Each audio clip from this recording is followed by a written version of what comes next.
Fellow Ghanaians, good evening.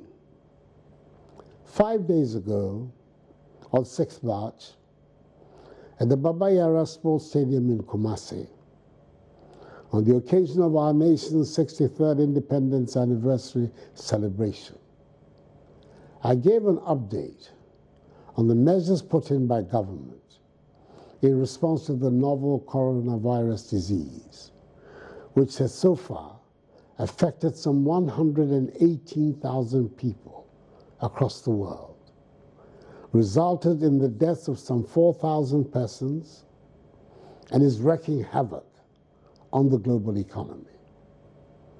WHO has now characterized it as a pandemic.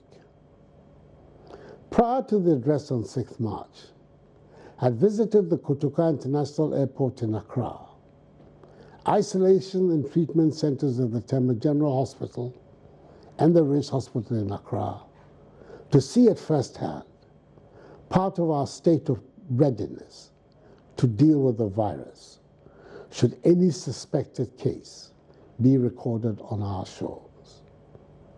The continuous monitoring of the pandemic has revealed a number of significant developments which require that the nation be brought up to speed on some additional measures we have to take to shore up our response mechanism. Fellow Ghanaians, as you may have heard in the news, Burkina Faso, our northern neighbor, has confirmed her first 2 cases of coronavirus infections.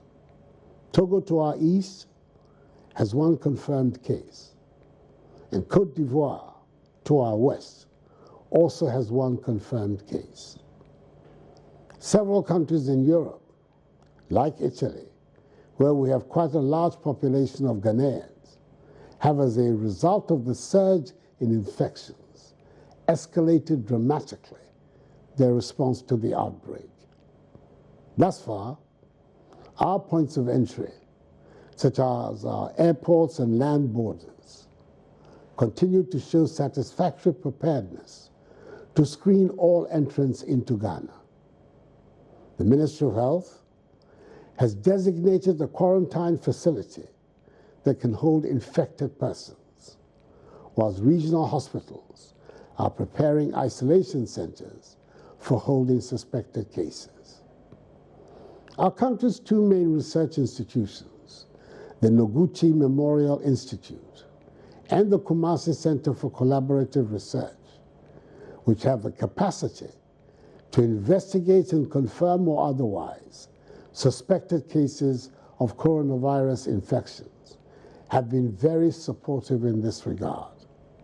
So far, they have found that the 57 suspected cases, as of today, Wednesday, 11th March, have proved negative.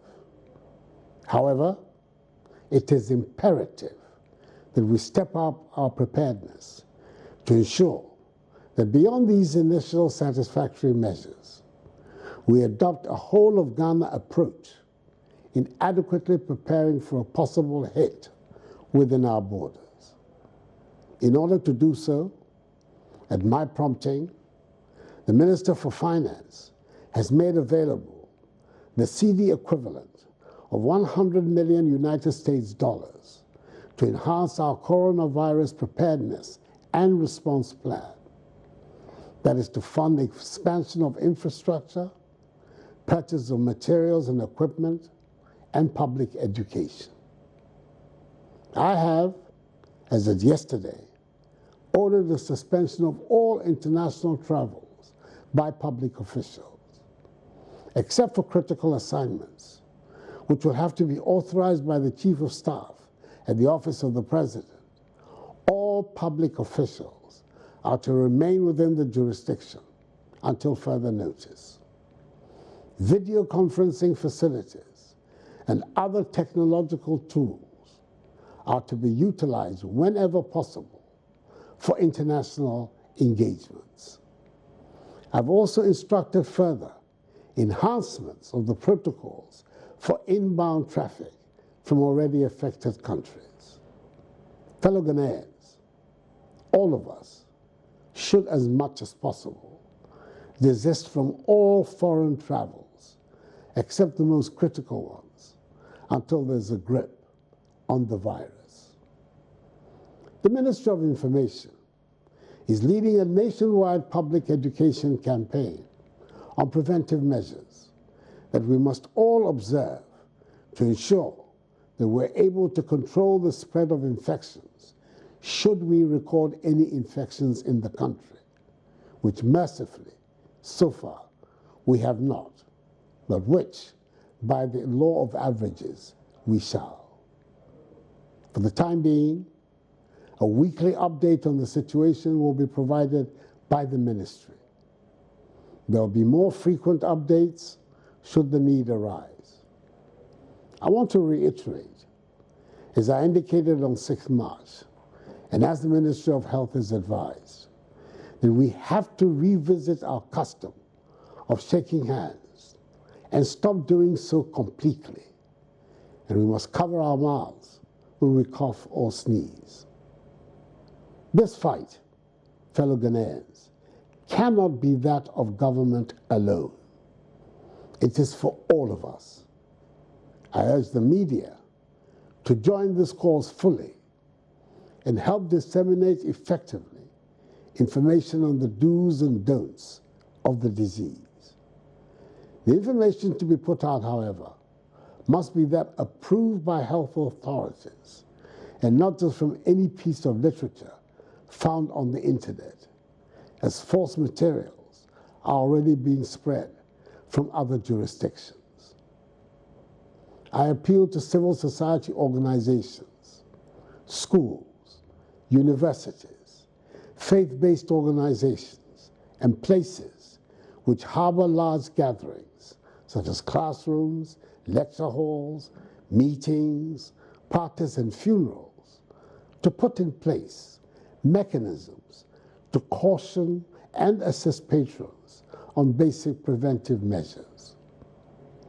I was encouraged to note that the 2 well-attended funerals I participated in over the weekend in Ashanti, people were observing the injunction against shaking hands.